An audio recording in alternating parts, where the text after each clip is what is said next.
คุณผู้ชมคะเมื่อ2วันก่อนสสจากพรรครีพับลิกันในฐานะที่เป็นประธานคณะกรรมาการกิจการฝ่ายต่างประเทศของสหรัฐมาเยือนประเทศไทยนะคะคุณเอ็ดเวิร์ด รอยส์เป็นผู้ที่ทำงานดูแลด้านนโยบายการต่างประเทศของสหรัฐและยืนยันว่าถึงแม้จะเป็นสสพรรครีพับลิกันก็ทำงานร่วมกับสสพรรคเดโมแครตได้เพราะว่าการทำงานเป็นแบบไบพาร์ติซันหรือว่าไม่แบ่งฝักแบ่งฝ่ายทางการเมืองมาครั้งนี้ดิฉันได้สัมภาษณ์พิเศษนะคะเลยสอบถามถึงแนวทางที่จะทำงานร่วมกับรัฐบาลไทยความร่วมมือที่อาจจะเกิดขึ้นเรื่องของเศรษฐกิจและการแลกเปลี่ยนข้อมูลเรื่องการก่อการร้ายค่ะ Have you been informed that civil society or Thai people are not quite convinced that Thailand should join TPP because we are not sure with so many conditions? I think that the opportunities for Thai exporters into the U.S. market for more exports will be significant, and I think the synergy that we create in the region for more trade and investment throughout the ASEAN region with respect to companies that are going to be doing cross-border trade. If we get those higher standards, there's going to be more trade. I think all of that's good for Thailand, but these are decisions that those in government are going to have to make looking at the agreement, and we're going to have to listen and try to work out. I can see how the U.S. has expanded your role, especially during the term of President Obama. He said, America is back to Asia Pacific. Are you on the same page with President Obama on this point? We are on the same page. It's very bipartisan. On my committee, I chair the Foreign Affairs Committee. The conclusion among Republicans and Democrats is that we want to be more involved,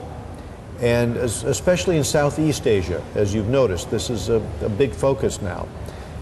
Southeast Asia has the potential to have even more dramatic economic growth over the next decade. And not only do both political parties and the administration and Congress agree on this, but there's also a feeling that, you know, this is sort of where the future is. That maybe our focus in the past has been on Europe, but where the new economic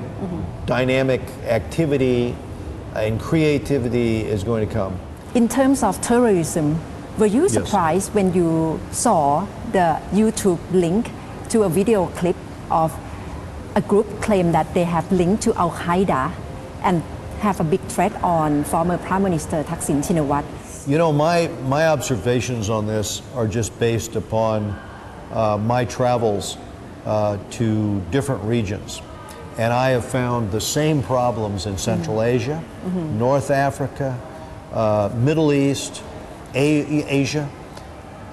with respect to Al Qaeda. Al Qaeda has some pretty big ambitions, and there are a lot of targets for them. When we don't take it seriously, as with the former head of state for Afghanistan, if you'll recall, Al Qaeda every now and then, you know, is effective in its targeting, effective in its attacks. For us on 9/11 in New York, that was the great wake up for the United States in terms of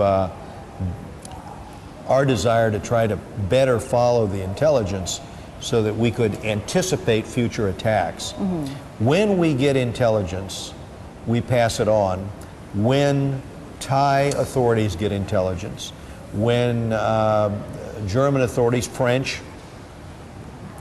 when they get this information, they share it. So increasingly throughout the world, you have governments trying to observe where Al Qaeda might hit next. And unfortunately, you have so many cells now, Al Qaeda cells, from the Far East to North Africa to Yemen, Pakistan, and you know, occasionally they get into Europe. Keeping abreast of this is very, very difficult. Any further evidence that perhaps Thailand can be a center of action or center of activities by Al Qaeda or Jemaah Islamiyah? I think Thailand law enforcement is pretty effective here. As you've noticed so far, you know, Thailand's been pretty effective. especially when we think for a minute we can compare it to some other situations. The situation in Thailand is pretty safe. Is the case of Edward Snowden make life much more difficult for U.S. National Security Agency to do that job? And do you think the threat will be more widespread because of information he leaked to the media?